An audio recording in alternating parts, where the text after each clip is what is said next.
The old saying goes, if you can't measure it, you can't manage it. And for good reason.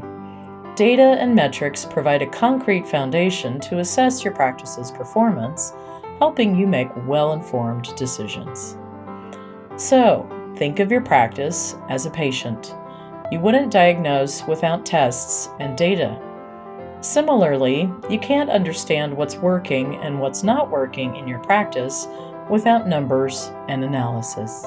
Welcome to Medical Money Matters, the podcast where you can find experts, answers, and resources so that you can achieve mastery over the financial and business aspects of your practice.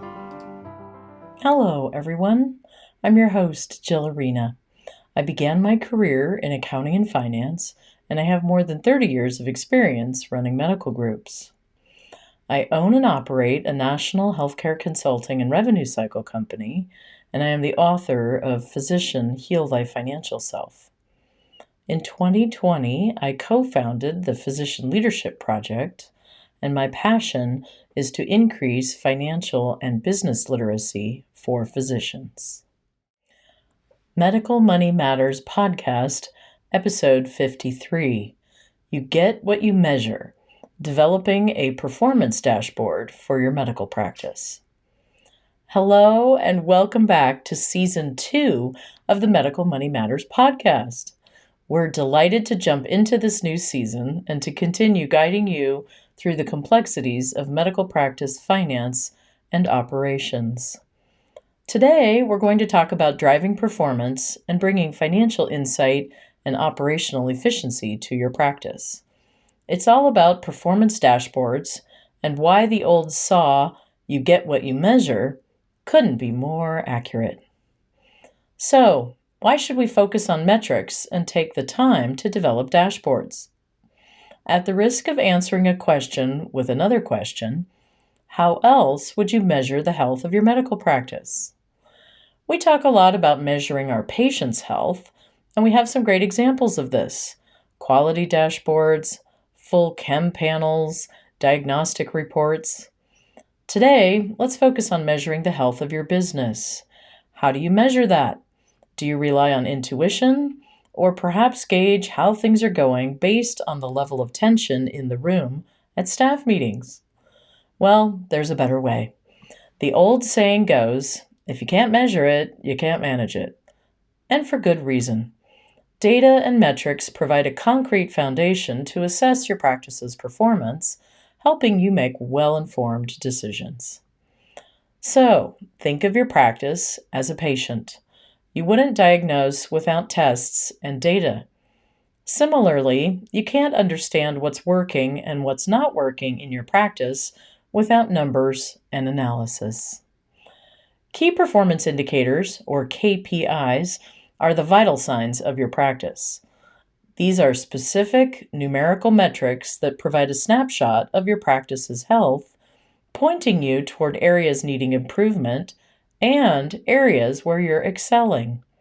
As an example, a KPI could be the average wait time for patients. We know this impacts patient satisfaction and, in the long run, practice growth.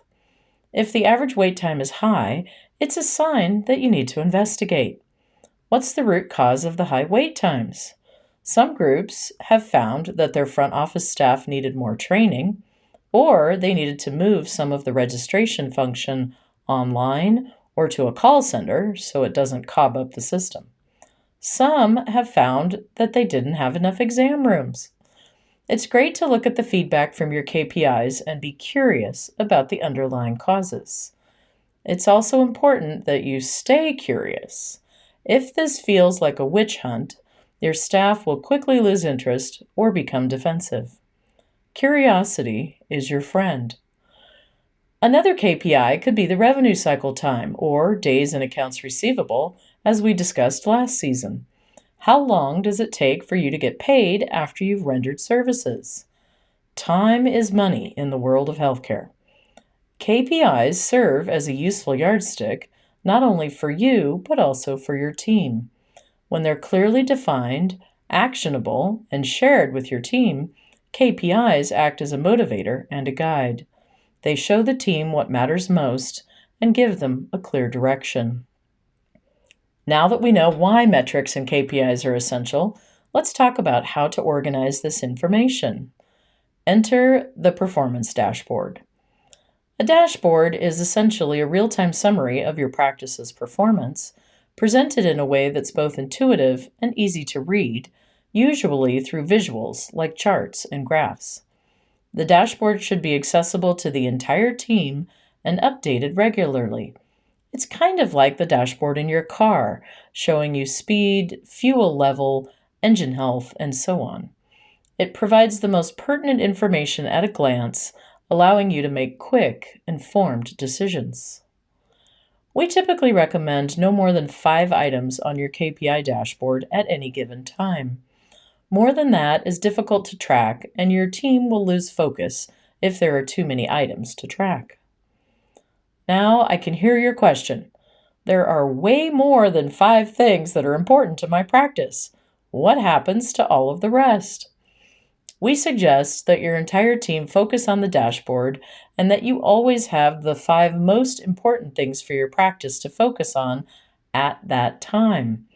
This list will shift and evolve as things change in your practice.